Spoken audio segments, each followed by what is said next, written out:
Welcome to the League of Legends Champion Spotlight, featuring Tryndamere, the Barbarian King.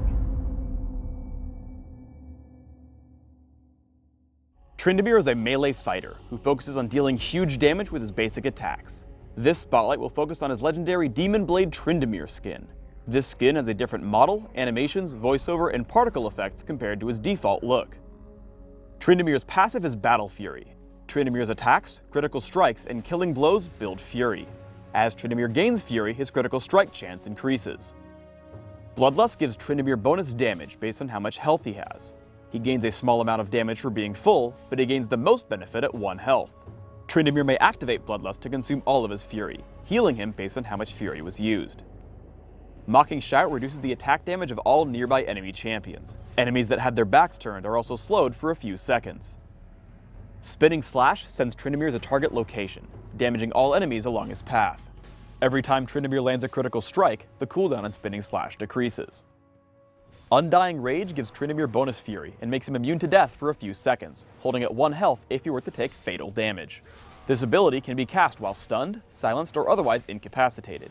As an added note, you typically want to use Bloodlust to heal yourself right as Undying Rage ends to help you survive.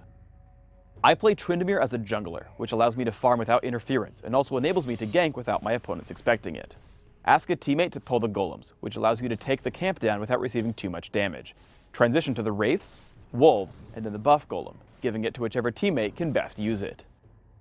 I head over to gank bottom lane. I lead in with Mocking Shout, and then Spinning Slash. We crush Blitzcrank's health and pick up the kill despite Alistar's stuns. I smack Alistar with a critical strike and walk out of turret range. Seeing him get low, I play too aggressively. I'm about 1 minion kill from level 6, but instead of killing one to get my ultimate, I recklessly dive Alistar and die underneath the turret as I get stunned. When your ultimate is up, you can take most fights if you play well. Fighting Vladimir in mid lane, I start aggressively. I wait for Sanguine Pool, but unfortunately he turns around right as I use Mocking Shout. Thankfully, I can still chase him, using Flash and Spinning Slash to dive him underneath his turret. The scariest part here is getting away from the turret. Right as Undying Rage is about to time out, I take a turret shot, then use Bloodlust, letting me take another attack as I walk out of range. As I get into a fight in mid, I run once Alistar uses his ultimate. I head back in once Taric shows up, stunning Vayne. I take her down with just a few basic attacks and Spinning Slash. Turning to Vladimir, he's unable to sufficiently damage me as I deal tons of damage and have lifesteal. Once he falls, I can easily chase Alistar, who's already used his ultimate. Thanks to Taric, I pick up 3 kills without even touching Undying Rage. I get pulled into the enemy turret by Blitzcrank. I run out and use Undying Rage right as I'm about to die. Yorick makes a clone of me with Omen of Death, while I try to focus Vladimir. I notice that my clone has taken Blitzcrank to 1 hit, so I get the kill. Vladimir is now unable to out-damage my lifesteal, so I take a 2nd kill without any trouble. I take down the mid turret, but run due to the amount of escapes and stuns on the enemy team.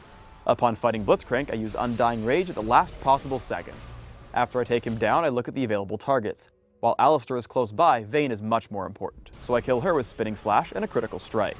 Undying Rage times out as I die, but I've been targeted by Yorick's Omen of Death, so in my short second life, I dive on a Tristana, picking up the kill before expiring. We get into a fight in the enemy jungle. Blitzcrank appears to be an easy target, so I go for him first. Unfortunately, his team shows up and he flashes out. Still healthy, I turn to Vladimir. I get him low, but his team shoves me into the wall. I turn on Undying Rage and chase him down with Spinning Slash. At this point, I should run up and around the wolf camp, flanking Blitzcrank, Tristana, and Vayne. Instead, I make the mistake of diving back down through Alistar, dying to Pulverize. Basically, always be aware that Tryndamere can disengage and get back into the action pretty frequently. Don't lock yourself into only thinking about attacking straight forward. One advantage of Tryndamere's extremely high damage output is that you can take down Baron Nashor very quickly. When attempting Baron, always note that he will physically attack the single closest target, so make sure at least one teammate is closer to Baron than you are, otherwise you'll lose half your damage output. Upon spotting Vayne, I Spinning Slash just to get into range for Mocking Shout. The extreme slow allows us to catch up, and she turns around knowing that her escape is impossible. We keep chasing even though Alistar lands a great Pulverize. I'm able to tag Tristana with Mocking Shout and chase with Spinning Slash.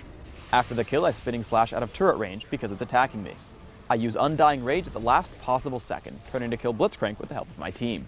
Thankfully, I get just out of range of Alistar when he tries to jump me. I turn around to kill him with a critical strike before leaving the base. Tryndamere is extremely position reliant. Diving headfirst into Vayne gets me shoved around and makes me use Undying Rage before even dealing any damage.